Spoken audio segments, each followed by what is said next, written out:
Eu sou o Rui Manuel Reis, sou o diretor científico do Hospital de Câncer de Barretos. Estou aqui com vocês hoje para falar da nossa participação neste projeto fantástico que é o Tarsila, e a minha aula vai ser sobre Next Generation Sequencing e testes moleculares no SUS. Quais os benefícios deste tipo de diagnóstico na saúde pública do Brasil e mais especificamente em oncologia, que é o que nós fazemos no nosso hospital. Então, por que teste genético em oncologia? Isso é uma pequena introdução.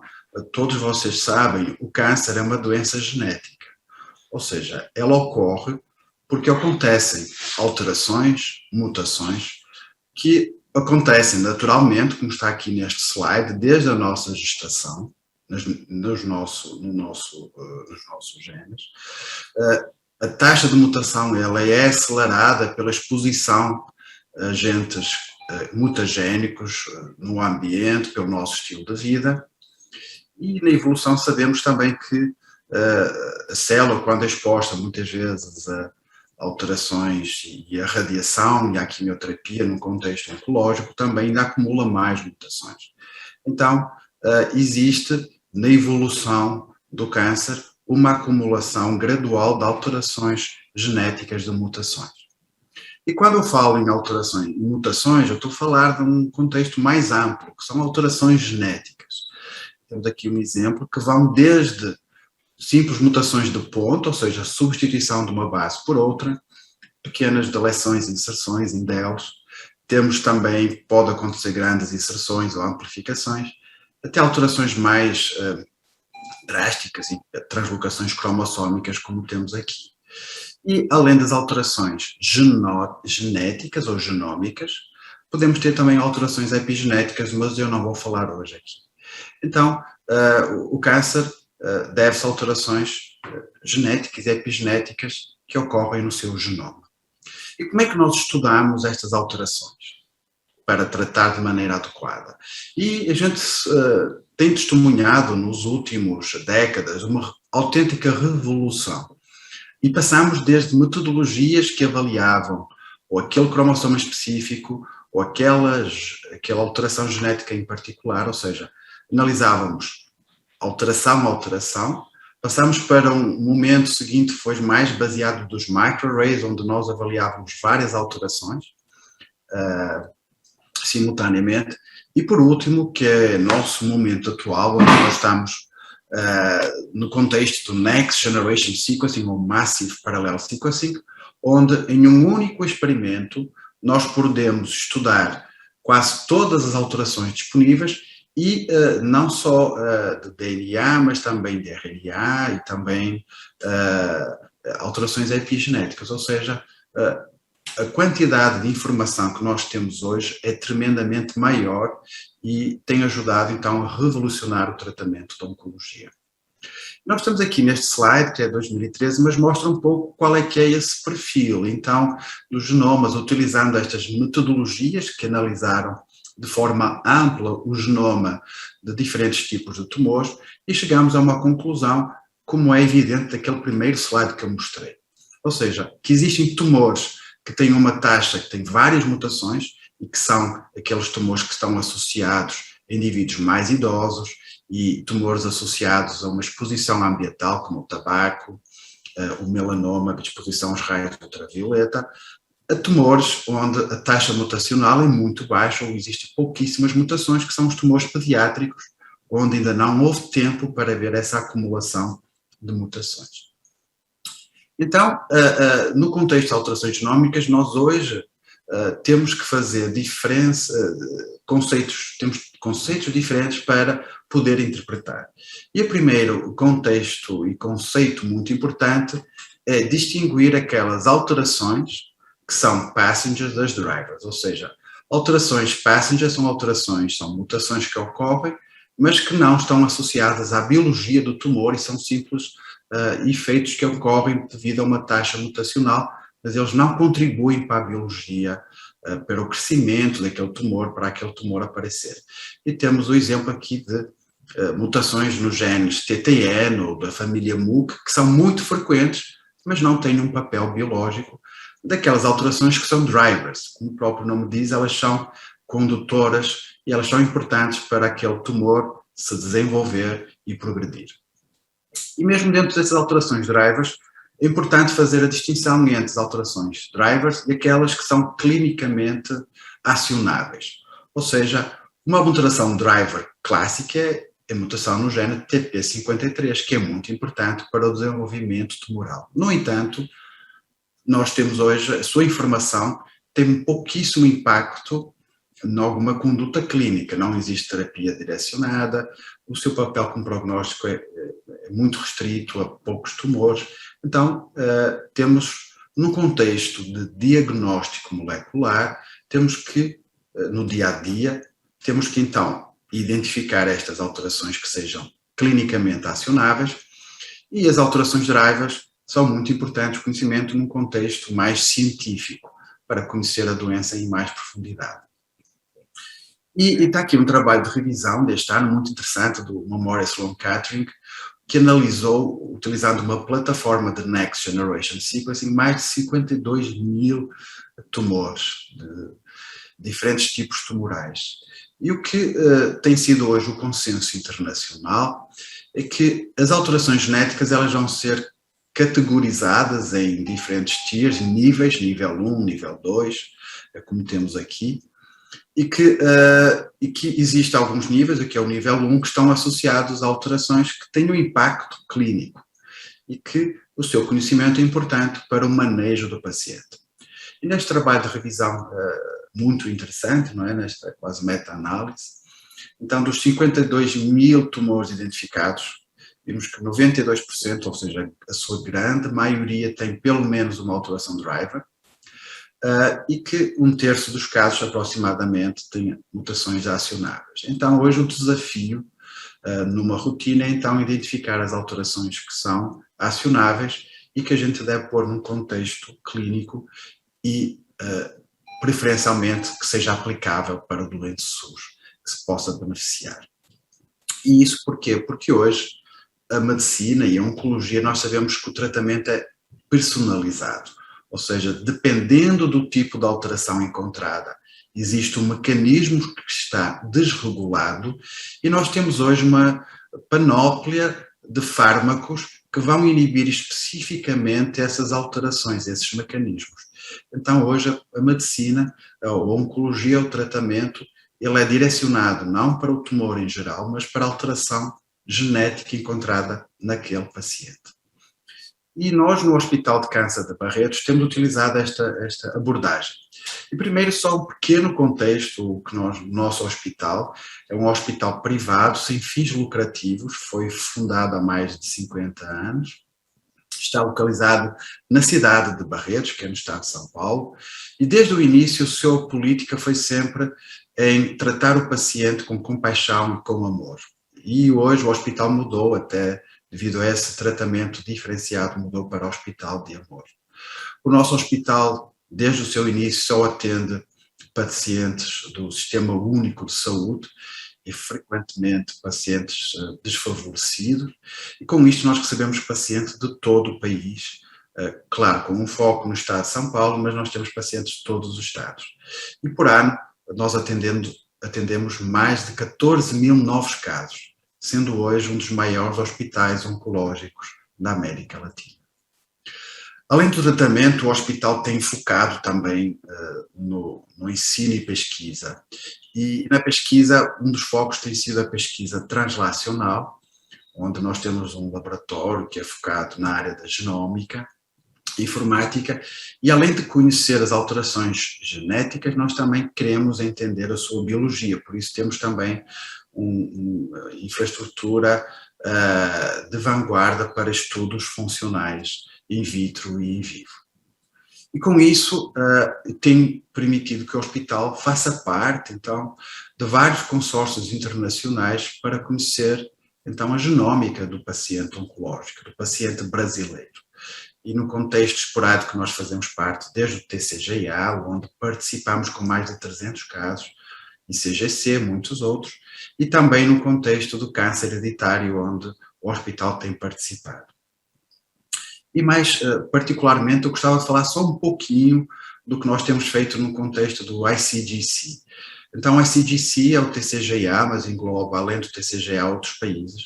Nós somos o único parceiro da América Latina e o nosso foco foi fazer o sequenciamento completo pareado de 100 pacientes com melanoma. Então, para tentar identificar esse perfil completo molecular. Então, no nosso programa, que foi então inteiramente realizado aqui no Brasil, e nós estamos fazendo todas as análises bioinformáticas, como podem ver, e era esperado, nós encontramos um total de mais de 86 mil mutações, e como nós sabemos, então, os nossos tumores melanomas estão entre os tumores mais, com uma taxa de carga mutacional mais elevada, não é? Juntamente com o perfil australiano e dos Estados Unidos de câncer de pele. E aqui só uma pequena sinopse, então, das principais alterações identificadas. Então, nós temos aqui os genes mais comumente mutados e aqui alguns tipos de informações com uma carga mutacional, e a gente, tal como era descrito na literatura internacional, encontrou 4 grandes subtipos moleculares de melanomas. O subtipo BRAF, associado às mutações de BRAF, que foi em 56% dos casos, aqueles associados a mutações na via do RAS, então o NRAS, KRAS e o NRAS, está em 17%, mutações do NF1, e por último os triplo negativos, que estão em 1/5 dos nossos pacientes, que está acima da literatura, e tem muito provavelmente a ver com o caráter miscigenado da população brasileira. E com isso, então, nós pretendemos, com esta informação, o objetivo, então, é passar para a prática clínica.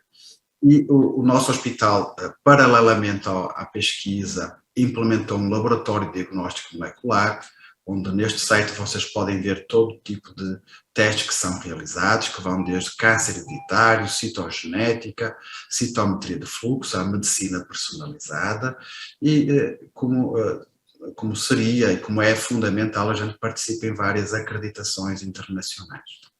O nosso laboratório, aproveitando também, é Core Facility da NanoString, sendo o único no Brasil, que pode ser também uma plataforma interessante para outras abordagens.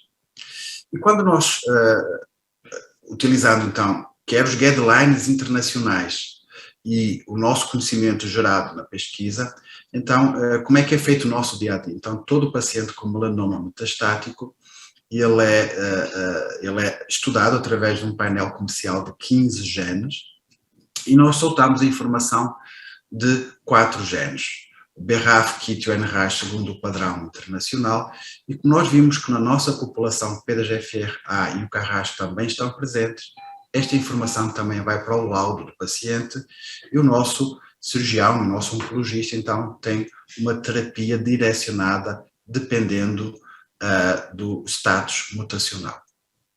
Outro tumor que é hoje incontornável nos testes moleculares é o câncer do pulmão, nomeadamente o non-small cell lung cancer, ou seja, aquele câncer de pulmão não pequenas células. E, mais uma vez, nós seguimos então o padrão internacional da AMP, da CAPES, e aqui nós analisamos um perfil de 4 genes, GFR, KRAS, ER2 e BRAF, além de outros genes que hoje nós estudamos para a presença de fusões que são muito prevalentes. Então, o EGFR é bastante conhecido e hoje tenho aqui só um exemplo da análise de 600 casos que a gente fez com esta abordagem de ERGS. Então, o EGFR está presente em 19% dos pacientes. Isso é muito importante porque hoje a terapia anti-EGFR é aplicada somente nestes casos. A maior parte das mutações estão presentes no gene KRAS, 21%, como estava descrito. E eu gostava só de falar um pouco sobre o KRAS. O KRAS, até bem pouco tempo, era considerado uma alteração driver, mas não acionável porque ela não estava associada em pulmão a uma terapia específica. Nem estava claramente associada a uma resistência porque é mutuamente exclusivo. No entanto, isso mudou muito recentemente e Hoje, o perfil de mutação de Carras é muito importante porque existem alguns fármacos específicos que têm sido lançados para a presença, não do Carras por si só, mas da mutação mais frequente, que é a glicina 12-cistina, G12C. E, baseado então nesta nova importância do Carras, então nós recentemente acabamos, este ano, de publicar um trabalho onde nós avaliamos a frequência desta alteração nos nossos pacientes, correlacionamos com a parte clínica e também depois fizemos uma análise do resto dos pacientes que existem na literatura para tentar ter uma avaliação mais global. Então, dos 844 casos da nossa instituição que nós avaliamos, então 21% tinham mutação de Carras, e vimos que esta associação do Carras está associada a indivíduos que são fumadores, que estão PSA-COG elevado e uma ancestralidade ameríndia mais elevada. Todos os nossos tumores, nós temos hoje um painel de ancestralidade que conseguimos identificar se é uma ancestralidade maior europeia, africana, asiática ou ameríndia. Isto tem sido muito interessante para poder extrapolar o papel da miscigenação na população brasileira. Muito importante, quando correlacionamos o status mutacional com a sobrevida, verificamos que os pacientes que têm mutação de Carras apresentam um pior prognóstico, uma doença mais agressiva. E por último, quando nós compilamos todos os dados existentes na literatura, no momento, avaliamos então mais de 3.000 casos publicados na literatura da população brasileira, incluindo então os nossos, verificamos que o Carras está presente em cerca de 25%, a média de 25% dos casos, e muito importante que 9% deles apresentavam mutação G12C. E isso é muito importante porque significa que estes pacientes serão passíveis de responder de forma positiva aos novos fármacos anti-Carras. Que impacto é que isto teve? Uma vez que nós já tínhamos esta avaliação feita nos nossos pacientes, tivemos a oportunidade de ter o acesso expandido do Suturazib na nossa população. Então, os nossos pacientes, então pacientes SUS, tiveram uma oportunidade de se beneficiar então de um novo fármaco que tem transformado a vida destes pacientes que eram até agora órfãos de terapias eficazes. Mudando um pouco de tumor, eu queria agora passar para tumores pediátricos, tumores cerebrais, que é algo que nós também vemos muito no nosso hospital, e saiu recentemente este consenso do Canadá para identificar alterações, fusões génicas que são relativamente frequentes neste contexto, nestes tumores. Fusões génicas, como eu falei, são também muito importantes no contexto de pulmão, não vou apresentar aqui, mas vou apresentar um exemplo de tumor cerebral. Então, neste consenso, então, primeiro há a identificação de algumas mutações que são importantes, como o BRAF, que nós acabamos de mencionar, e somente depois é que se passa por uma abordagem mais completa da presença da fusão, se for de tumores de alto grau de malignidade. E existem hoje várias plataformas que podem fazer esta avaliação. E nós temos aqui experiência, tenho aqui alguns dos principais players do mercado. Nós temos experiência com a ASHA para identificar fusões, mas também com, agora da Termo, com o Ion Torrent, um painel para tumores pediátricos, e mais recentemente o Oncomine Focus, que nós temos discutido neste projeto Tarsila. Estes novos painéis da Termo têm a vantagem de simultaneamente analisar então alterações genómicas, mutações e RNA. Exemplo aqui do Focus, que é um painel bastante completo, interessante. Então, temos aqui só um exemplo. Então, em cada corrida nós avaliamos não só a presença de mutação pontual, mas como SNV, mas também com a presença de indels. Também dá informação de copy number. Então, nós temos ou perda daquela região cromossómica ou ganho daquela região, e podemos também analisar a presença de fusões génicas através da análise do RNA. Então, é um painel bastante completo. Eu queria aqui apresentar para vocês o exemplo de como é que esta abordagem Next Generation tem mudado, então, o dia-a-dia da nossa instituição. E apresento aqui um caso clínico para terminar. Então, foi um neném, uma criança de 9 meses, que foi diagnosticada com tumor cerebral. Então, o painel imunohistoquímico inicial sugeriu a presença de um glioma infantil hemisférico, um subtipo gliosarcoma, que é grau 4 do OMS. São os tumores muito agressivos e para os quais não existe uma terapia eficaz. Então, a criança ela foi primeiro diagnosticada noutra instituição, veio para a nossa porque não tinham muitas possibilidades terapêuticas e na nossa instituição sofreu uma nova cirurgia para retirar algumas complicações pós-cirúrgicas. Iniciou o tratamento Baby POG, que é um protocolo de um coquetel quimioterápico, que tem diversos efeitos colaterais e muito, em particular, quando estamos a falar de uma criança, de um neném de 9 meses, não é? Onde os efeitos laterais são muito graves. Então, este neném foi tratado durante alguns meses com este protocolo clínico, não apresentou melhoras e, então, nesse momento nós acabamos por avaliar o seu painel, o seu perfil genómico. Primeiro utilizamos um Combined Childhood Cancer Research Assay e nós encontramos várias alterações mutacionais, mas nenhuma delas era patogénica, várias alterações consideradas benignas. Então nós não encontramos nem nenhuma mutação, nem alterações a nível de copy number, nem detectamos fusões. No entanto, este é um painel que é interessante ter esse conhecimento. É um painel onde as fusões, ela conhece o parceiro específico daquela fusão. Se não tiver o parceiro específico, ele não detecta. E em tumores cerebrais nós sabemos que são raras os casos de haver um parceiro comum e o local de quebra que seja único. Então, este mesmo caso foi analisado pelo painel da Asher, onde essa informação não é necessária para identificar, e nós encontramos a presença de uma fusão do NTRK1 com o gene TPR. Então, envolvendo o exão 33 do TPR e o exão 12 do NTRK1. Isto significa que o NTRK1 hoje existem drogas específicas, então isso foi a fase seguinte, mas primeiro, antes de fazer então esse tratamento direcionado, nós validamos estes achados por FISH.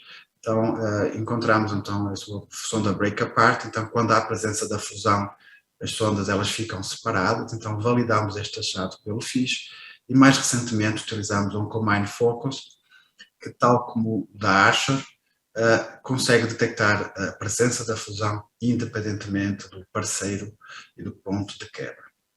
Então, após esta confirmação, a criança foi tratada com larotrectinib, que então é um anti-NTRK, que está aí no mercado, que nós tivemos a grande possibilidade de poder então tratar esta criança.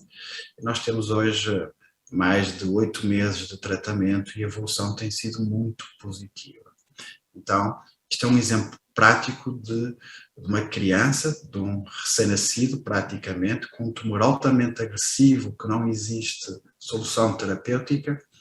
Então, a análise molecular permitiu encontrar uma alteração acionável, neste caso foi a presença do NTRK fusão, e que levou então a um tratamento específico desta criança com esta droga que está mostrando efeitos muito promissores na literatura e no nosso caso em particular.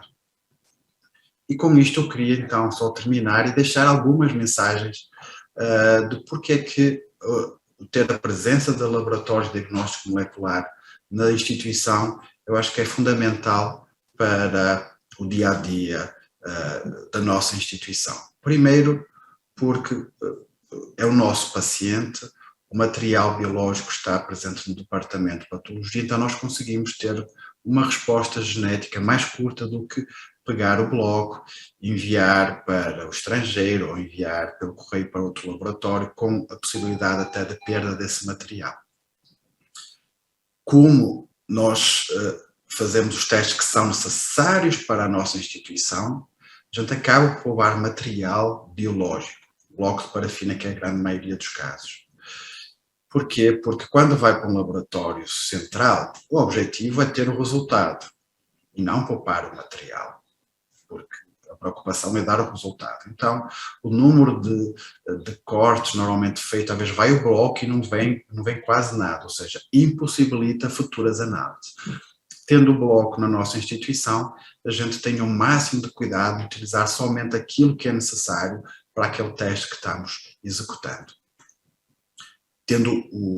Fazendo o teste em casa, permite também ter reuniões multidisciplinares e é muito importante para a formação médica. O nosso hospital é hoje um hospital-escola, uma instituição de ensino também, então, para a formação do nosso staff médico e não médico, o ter a possibilidade de discutir qual foi o teste, o resultado, permite então essa evolução e essa formação que é fundamental no profissional atual.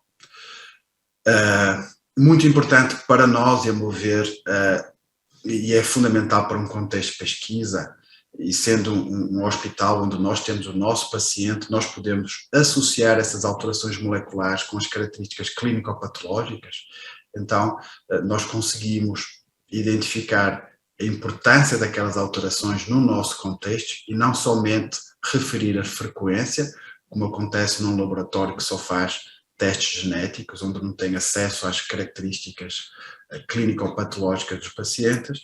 Isso, para mim, isso tudo é fundamental para o mais importante, que é o melhor cuidado do paciente oncológico. Então, nós temos a felicidade de hoje no Hospital de Câncer de Barretos, ou Hospital de Amor, poder utilizar as ferramentas sofisticadas e mais modernas para identificar as principais alterações genéticas presentes naqueles tumores e dessa forma tratar de maneira mais adequada o paciente SUS que é atendido na nossa instituição.